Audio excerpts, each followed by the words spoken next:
Aspirants, welcome back to aspirant to mentor. मैं एक seated qualified educator हूँ और आज हम सॉल्व करेंगे एनसीएफ 2005 के सबसे इम्पॉर्टेंट 15 एमसीक्यूज़ जो क्वेश्चंस एग्ज़ाम में हमेशा आते ही हैं। इन क्वेश्चंस को ध्यान से सुनिए और आंसर्स के साथ कंसेप्ट भी समझते चलिए। Let's start. हमारा क्वेश्चन नंबर 1 है, NCF 2005 is largely based on. Options are behaviourism, cognitivism, humanism और कंस्ट्रक्टिविज्म। इसका सही जवाब है कंस्ट्रक्टिविज्म। कंस्ट्रक्टिविज्म के अकॉर्डिंग बच्चा खुद अपने एक्सपीरियंसेस और एक्टिविटीज़ के थ्रू नॉलेज कंस्ट्रक्ट करता है और हमारा एनसीएफ 2005 कम्प्लीटली इसी प्रिंसिपल पर बेस्ड था। अब चलते हैं अगले सवाल की तरफ। According to NCF 2005, learning is what? It affects individual development. It is a process of blocking knowledge. It is a process of creation of knowledge. None of the above. सही जवाब है It is the process of creation of knowledge. Option C. Learning सिर्फ knowledge को याद करना नहीं बल्कि knowledge को क्रिएट करना भी होता है। Question number 3, according to NCF 2005, learning has what type of character? Options are passive social, active social, passive simple और एक्टिव सिंपल। लर्निंग हमेशा एक्टिव और सोशल होती है। बच्चा एक्टिवली पार्टिसिपेट करता है और दूसरों के साथ इंटरेक्शन से भी सीखता है। Question number 4, national curriculum framework 2005 has been quoted from which of the following? Option civilisation and progress, Gitanjali, Godan और science and technology. Correct answer is Gitanjali. Gitanjali Rabindranath Tagore की फेमस लिटरेरी वर्क थी और उन्होंने ही इसका कोट किया था। Question number 5, who was the chairman of national steering committee on NCF 2005? Professor Kothari, professor Mehrotra, professor Yashpal या professor Ramamurthy? Correct answer है प्रोफेसर यशपाल। ये एक डायरेक्ट और फैक्चुअल क्वेश्चन है, इसीलिए सबको इसका नाम याद रखना पड़ेगा। हमेशा याद रखें, Yashpal is equal to NCF 2005 steering committee. Now we are moving to question number 6। NCF 2005 aims to integrate art education in schools. Option are to appreciate cultural heritage, to develop the personality and mental health of the students, both A and B, or none of these. Correct answer है option number C, both A and B. Because art education का purpose सिर्फ art नहीं सिखाना बल्कि cultural heritage को appreciate करना और students की पर्सनालिटी और मेंटल हेल्थ को डेवलप भी करना होता है। इसीलिए ये एनसीएफ का मेन इंटीग्रेटेड फंक्शन था। Next question, according to NCF 2005, which one of the following is not a major shift? Teacher centric to learner centric, learner autonomy to teacher direction, passive to active reception in learning, or learning within four walls of the classroom to learning in the wider social context? सही जवाब है option B, learner autonomy to teacher direction. Teacher centric से learner centric और passive से active learning NCF के important shifts थे, लेकिन learner autonomy से टीचर डायरेक्शन ये मेजर शिफ्ट नहीं होता है। इसीलिए इसका सही जवाब है ऑप्शन नंबर बी। हमेशा याद रखें, NCF 2005 is equal to teacher centred नहीं, लर्नर सेंटर्ड है। Next question, according to national curriculum framework 2005, curriculum is one of the 5 directive principles. Options, linking knowledge to life outside school, learning a second language, changing perspective और to create a strong base for higher education. Correct answer है option A, linking knowledge to life outside school, यानी school में जो भी knowledge मिले उसका connection बच्चा real life से जोड़ सके और सीख सके।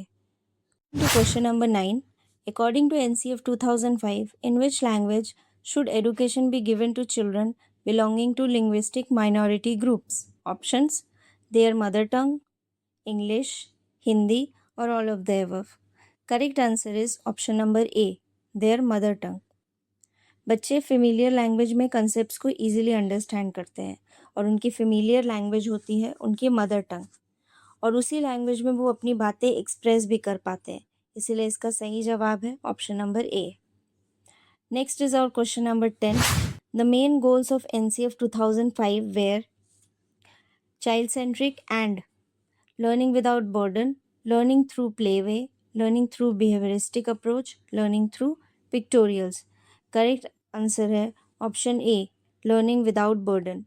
NCF 2005 लर्निंग को अननेसेसरी बर्डन बनाने के अगेंस्ट था और चाइल्ड सेंटर्ड मीनिंगफुल लर्निंग पर फोकस करता था।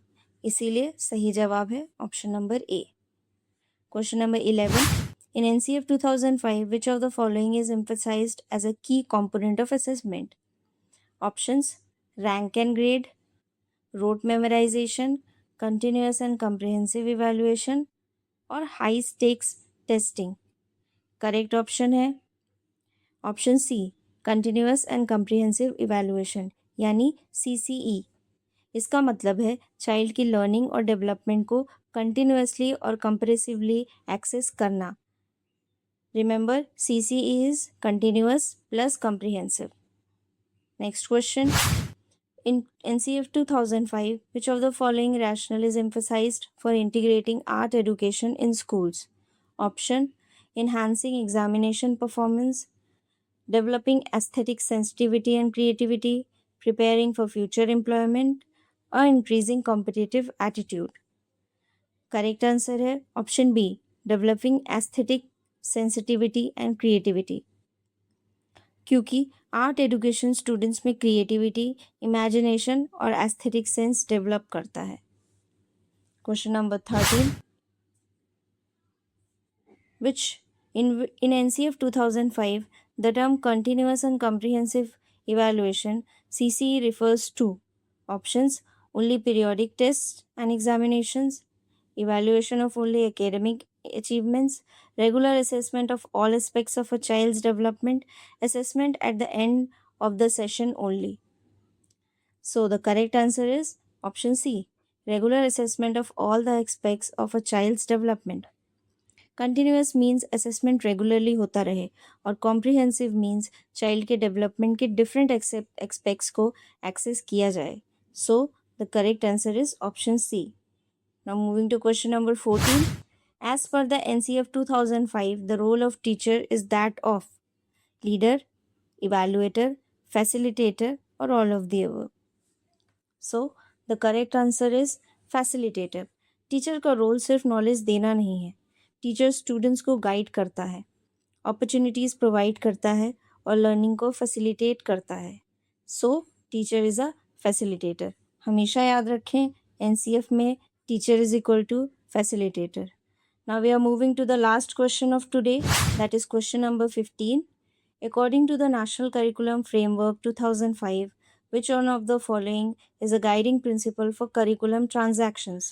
Options: coverage of the entire syllabus, rote learning and memorization, connecting knowledge to life outside schools, completing test books in time. So, the correct answer is connecting knowledge to life outside schools, यानी classroom learning को life experience और situation से correct करना चाहिए। यही हमारे NCF का main guiding principal था। एक बार क्विक रिवीजन कर लेते हैं। Constructivism, knowledge creation, active, social learning, Gitanjali, Yashpal, learner centred education, CCE, creativity, facilitator और real life connected learning. So aspirants, ये था NCF 2005 के 15 most important CTET CTP MCQs। अगर वीडियो हेल्पफुल लगा हो तो लाइक करें और सीटेड 2026 की प्रिपरेशन के लिए एस्पिरेंट टू मेंटर को सब्सक्राइब करें। मिलते हैं नेक्स्ट वीडियो में। Keep learning, keep preparing and keep believing in your self. Thank you.